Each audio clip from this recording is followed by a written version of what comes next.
Hello and welcome to the Mexico E-Prix, home of the Autódromo Hermanos Rodríguez, where over 30,000 Formula E fans are gathering today to watch the second qualifying session of the season, and one that always guarantees drama. This is one of the standout events on the 17-race calendar. Qualifying is about to begin and we cannot wait.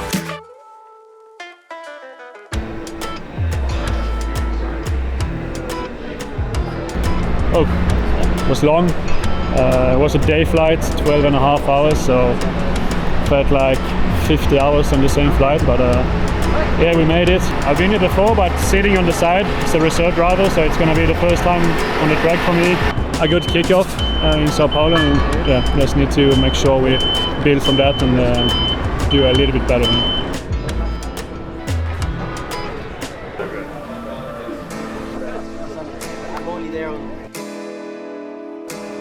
Hello. Oh yeah, I'm good, yeah, I'm good. It's Mexico's a vibe. Man, I'm loving Mexico. There's so many fans. There's so many fans here, and they're so passionate. Everyone's waving at the drivers. I'm feeling positive today. I'm thinking double points, definitely. Both cars in the points. The boys seem happy, the boys seem ready. Joel's bought enough bananas to keep him locked in. Seb's always in a good mood. Yeah, the boys are happy, I feel good. I got to the track today and I was like, it was dark, but I was like, I got a good feeling about today, you know? I mean, it's always a big statement to say that, but I do feel okay here. Yeah, I do quite like it. I think it's a good track, so I do enjoy it. The fans, the layout, obviously. Good memories, so hopefully we can build up on that and make sure that we do get a good qualifying position, because I think that's going to be the key to a strong race. FP2 is in 14 minutes, and this won't be full then, but come qualifying later today, literally the most iconic parts of motorsport in the world. Like, I think up there is the tallest point of any like FIA grade circuit in the world. Yeah, it's impressive because you do the pre-practice at 7:30 and it's obviously empty, and then you see qualifying, there's a lot more people. And then finally in the race, you basically really see it when you bring the car to the grid. And it's pretty impressive, it's a nice feeling, you really feel like there's a great atmosphere around here. I mean, it's great in Brazil that they're both in the points. I think having two new teammates, obviously, you have to work with your teammate, but also the driver you want to beat the most is your teammate, because it's the only driver that has the exact same as you. So it's nice to have a bit of healthy competition. Yeah, it's all friendly in this garage. Don't really know what to expect, to be honest, because Formula E is such an unpredictable championship. So I wouldn't say I got any expectations. I'm just gonna take it as it comes, really. Yeah, here in Mexico City, you're going to have to make some bold moves, I think, in the race to get the overtakes done. So you really want to be in the dual phase and really aiming to start this race in the top 6. So FP1 was a bit challenging for us. We had quite a messy session and we lacked a bit of pace. But for FP2 we had a lot cleaner session and we look a bit more on the pace, so it's looking good going into quali. But yeah, this is more or less Formula E. It's very unpredictable and you never really know what to expect. So but the pace and efficiency and strategy was very on point, so that's why I'm very, very excited. Yeah, a bit cold, but good.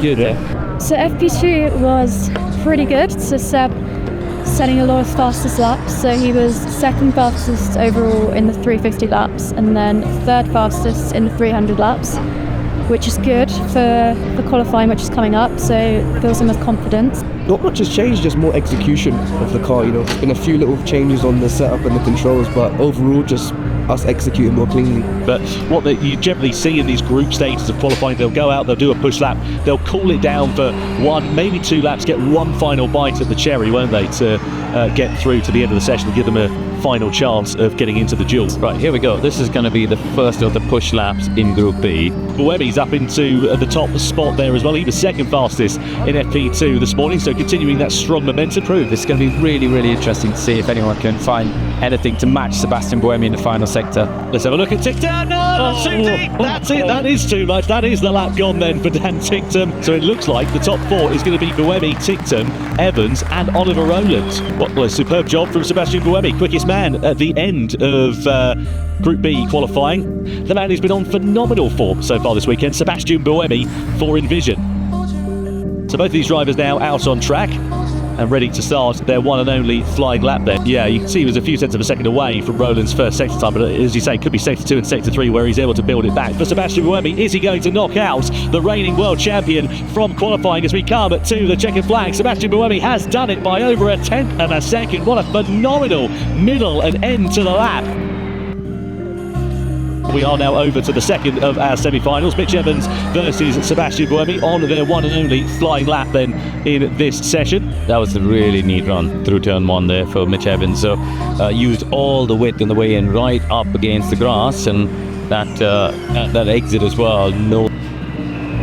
Yeah, not a particularly brilliant first sector from either of those drivers. We've seen a high 21 on occasions in the group stages. We're in the sort of early 22 seconds in that first part of the lap. But sector 2 and sector 3 where Buemi has been, as we know, with the advantage. And he looks so cool and composed, Buemi. The car is really nicely balanced for him, and he comes to the checkered flag and he does out-qualify the factory Jaguar car.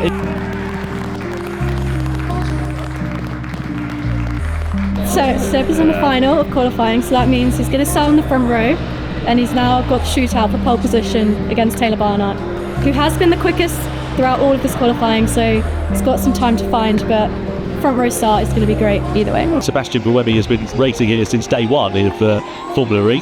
He's taking his first pole position here in Mexico City, and his first pole in actually a very long time. Through turn 1, nice and efficient, nice and clean, exactly what we've seen so far from the Swiss driver this weekend. Down to turn 1 for the Briton. He's got a bit of oversteer. It's a good first sector from Buemi. I have to say it's the best one we've seen from him so far, but Taylor Barnard, mega first sector. Yeah, time. So through into the final couple of corners we go for Sebastien Buemi, and this is where the lap can be made or broken, and 2 tenths now is the advantage that Taylor Barnard has over the Swiss driver through the Peraltada and to the line for Sebastien Buemi then as he takes a checkered flag, a 105.249, but Barnard has got nearly 3 tenths of a second in his pocket. Will it be a third pole position? A snap of oversteer through the final right-hander as he aims for the timing line. That's track limits. That one has to be track limits. What a phenomenal lap by the young man, but that was definitely further over the line. We've got the communication on our screen just so everyone knows that Barnard's lap time has been deleted. And now Envision are then going to be starting on pole position for the first time in season 12. It'll be Buemi's first pole since Berlin 2023 as well. Super strong, especially sector 2 and 3. Really untouchable, so really glad he deserves it. The team has done a great job, the car is in a good place. Hard to realize, it's been such a long time. You know, when you start to think that you could potentially make it, try to get that pressure away, and I was just happy to already start in the top 4 and then happy to know what's going to start on the front row, so that's just the cherry on the cake. But you were so strong through the session compared to everybody else in the stadium section. And did you just have a good balance all the way through today? Well, I think you need good front end, you know, in the stadium. But then obviously when you have a lot of front end, then it becomes difficult in sector 1 and 3. So it's a compromise, obviously. Very good. Kudos to these guys. Well done. What we said about Seb on the grid, he won. He's still got it, baby. He's still got it. 150 races later, he's still beeping, got it. Great to see Seb on pole position in the 150th race, considering he was there for race 1. He actually told me that Mexico City is one of his favourite tracks out to here in London, and actually he's been for 2 weeks in the Alps at a similar altitude. He said it was a family holiday over Christmas. I think it was a secret training camp.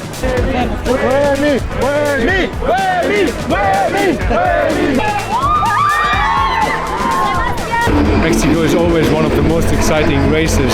Having pole position should help for the race. Let's see how we finish, but we are very optimistic today. Seb has been performing extremely well whole morning, and he deserves a good position after the end of the race. Enjoy the view from P1. We don't know when the next one's going to come. It's been a while. I think we should dedicate this one to Spidey. Massive part of this team for many years, so we'll be really sad to see it go. Yeah, Spidey for everything. Yeah, I'm alright. Sad to be saying goodbye, but it's nice to finish on pole position. It's been a good 7.5 years. 36 laps about to go racing. We celebrate the 150th race of Formula E. It's time for a milestone in Mexico as we go racing.